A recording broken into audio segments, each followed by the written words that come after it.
She leans across the table, eyes filled with charm and expectation.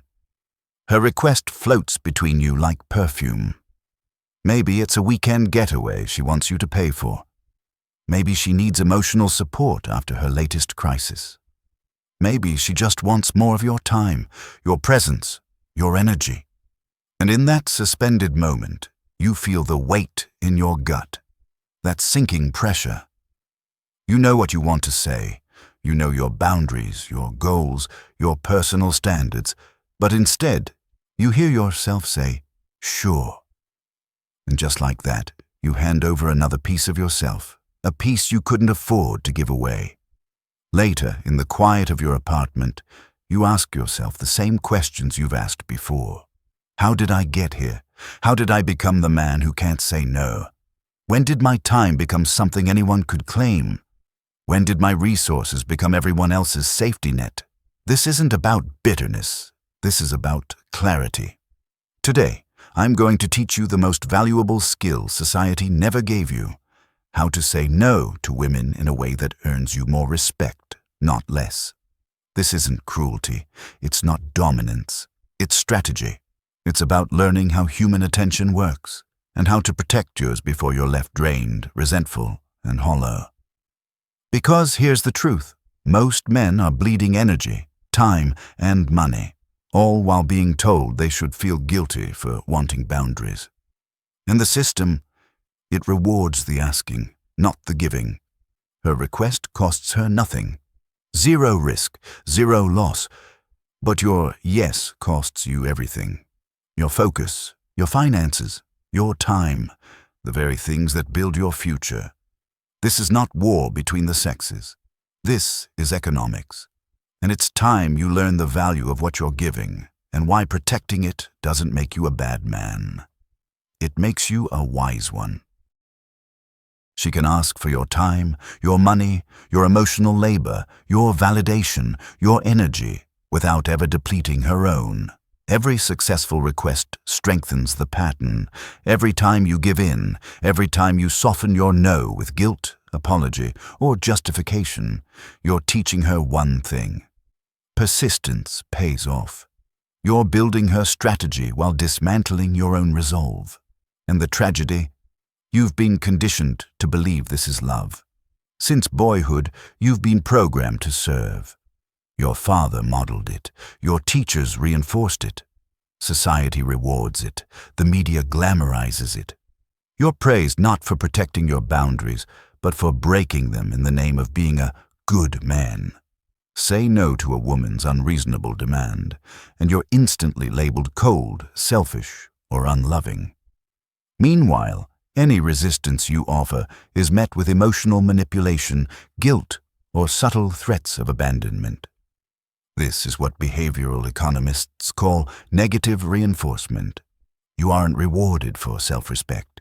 You're punished for it. So most men comply. Not because they're weak, but because the cost of resistance feels higher than the price of self-betrayal. Scarcity is the prison you live in. You think saying no is a risk you can't afford. Why? Because deep down you believe this is your only shot. She's your only romantic interest, your only form of validation, your only escape from loneliness. When you operate from scarcity, every no feels like a potential catastrophe. But here's the brutal irony. Scarcity turns you from a man into a resource. She stops seeing you as a human and starts seeing you as a provider, a support system, an emotional safety net. And women do not respect men they can emotionally control. They may use you, but they will not admire you. You don't fear saying no because you're kind. You fear it because you've been trained to equate female disappointment with disaster. Even now, as a grown man, you're still that little boy, wired to avoid upsetting women. When she makes a demand you want to decline, your nervous system doesn't negotiate. It panics.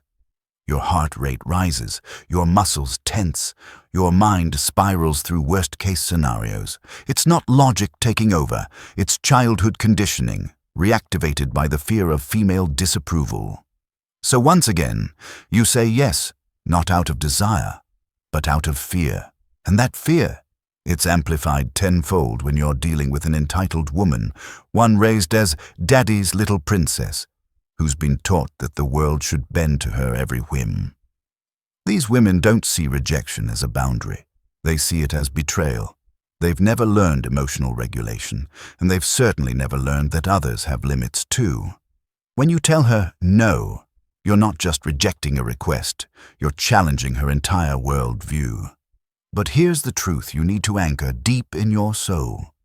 Her reaction is not your responsibility. You're not required to destroy yourself just to keep her calm. You're not obligated to protect her feelings at the expense of your own peace. You are not selfish for refusing to be used. As your success grows, so will the pressure. More people want your time, your money, your energy, especially women, not necessarily because they love you, but because success signals resource availability. To them, it means you can give more, and many of them will feel entitled to take it. The hard truth is this: the higher you climb, the more people try to piggyback on your achievements. At your expense. That's why boundaries become more important the more successful you become. Rejection isn't rudeness, it's survival. And when delivered with clarity, it's also education. You're not being cruel, you're being clear. Strategic rejection isn't rudeness, it's self-respect in action. And it's built on 3 core principles: clarity, kindness, and consistency. Clarity means you say no without apology, excuses, or justification. When you over-explain, you invite negotiation. When you leave cracks, pressure seeps in. A clear no is stronger than a vague maybe. Kindness means you protect their dignity, even while protecting your energy. You don't need to be harsh to be firm. You don't need to be cold to be clear. True masculine energy respects others while still choosing itself. And consistency, that's what separates men who are respected from those who are resented. If you bend every time emotions flare up, you teach others that your boundaries are just the opening bid in a negotiation. But here's the nuance: the advanced level of rejection, reframing. The most powerful rejections don't just decline the request, they elevate the moment. Instead of saying, "I can't afford that restaurant," say, "I've found that the best connections happen in simple spaces where we focus on each other, not the menu." Instead of, "I'm too busy," try, "I respect both of us too much to commit to something I can't fully show up for." You're not just saying no, you're giving her the rare experience of being around a man with unshakable standards. That's not punishment, that's leadership. I once had a woman turn me down for a second date by saying, "I'm actually too attracted to you, and I'm afraid I'd lose myself." It was the most powerful rejection I've ever received, because I walked away feeling respected. That's the level you want to master. Rejection as respect, boundaries as proof of value, saying no, not to belittle, but to teach.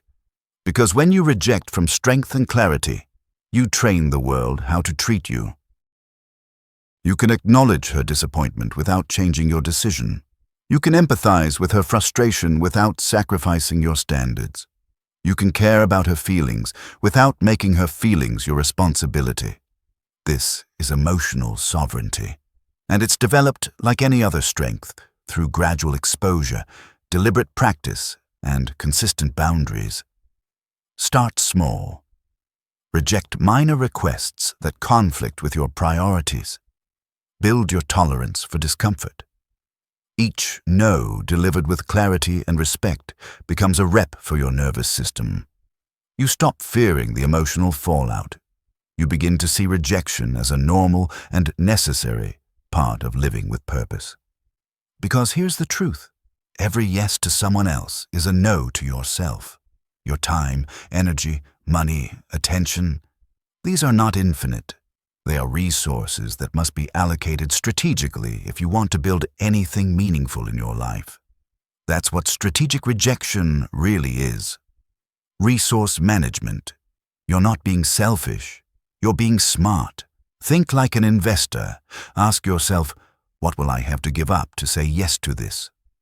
Time with your business? Focus on your mission? Sleep, peace, mental clarity. These are high-value assets. And if you give them away too freely, you'll have nothing left to invest in your own growth.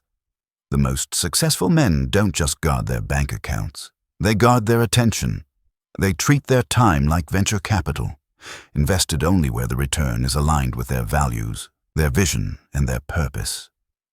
And here's the paradox. Most men never learn. Saying no increases your value, because rejection signals boundaries. Boundaries signal standards, and standards signal self-respect. A man who never says no is easy to use and impossible to admire. But a man who protects his resources, who turns down what doesn't serve him, who filters for women who respect his no, that man becomes rare, magnetic, powerful. Because boundaries don't push high-value women away. They attract them. The women who resent your boundaries were never meant for you. The ones who respect them, those are the women who see your value and won't try to exploit it. And that's the ultimate truth most men never hear. It's not your job to be everything for every woman. It's your job to be something unshakable for the right one. You're not rejecting her because you can't say yes. You're rejecting her because you choose not to. That's the difference between scarcity and abundance. Confident men don't decline out of fear or lack. They decline because their time, energy, and attention are too valuable to waste on low-return investments. Rejection isn't selfish. It's strategic. It signals that you have priorities, standards, and a clear sense of direction. When you say yes to inappropriate requests, you're training her to keep making them. When you fold under emotional pressure, you're rewarding manipulation. That's how unhealthy patterns form, and why most modern relationships fail. But when you reject with clarity, kindness, and consistency, you're setting the tone for mutual respect. The woman who values your boundaries is a woman you can build with. The one who resents them will drain you dry. Strategic rejection creates healthy relational dynamics from day one. It teaches women what behaviors lead to positive outcomes and which ones don't. It's not about power. It's about values. You're filtering for compatibility, not compliance. Abundance isn't about pretending you have infinite options. It's about knowing your value and believing better opportunities will come. This belief grows stronger as you level up, building your career, expanding your network, mastering your body and mind. The more you grow, the less willing you are to tolerate poor behavior. The man who has options sets standards. The man who lacks options accepts anything. Learning to reject well is a skill, and like any skill, it improves with practice. Most men are beginners at it, but you don't have to be. You can lead with standards, not need. Mastering rejection starts with the basics. Begin by saying no to small, low-stakes requests to build confidence before tackling high-pressure situations. Focus on clarity, kindness, consistency, and confidence. Develop each skill individually, then combine them under pressure. Watch how successful people reject. They set boundaries without defensiveness, decline without over-explaining, and stay kind without sacrificing firmness. The goal is rejection resilience, the ability to say no repeatedly without guilt, burnout, or damaging relationships. When you see rejection as information, not punishment, boundaries become tools for mutual respect, not selfish control. Learning to reject skillfully frees you. It ends the cycle of overcommitting, of saying yes out of obligation and resenting it later. When no becomes easy, yes becomes powerful. You can give generously because you've chosen to, not because you're afraid not to. Fulfilled men aren't reckless with their resources. They're strategic. They say no to good so they can say yes to great. They decline what drains them so they can fuel what inspires them. They protect what they've built, not out of fear, but out of purpose. This isn't selfishness, it's intentional living. Your time, energy, and attention are limited. Every yes should align with your values, not with other people's demands. Women who respect your boundaries are women worth keeping. The ones who resent them would bleed you dry. Strategic rejection helps you tell the difference, and that insight is priceless. Your future self will thank you for every no you say today. Each boundary protects your tomorrow. Master rejection, and you'll stop living the life others want to extract and start building the life you actually want. Rejection isn't cruelty, it's clarity. It's not selfishness, it's strategy. Master it, and you master your life.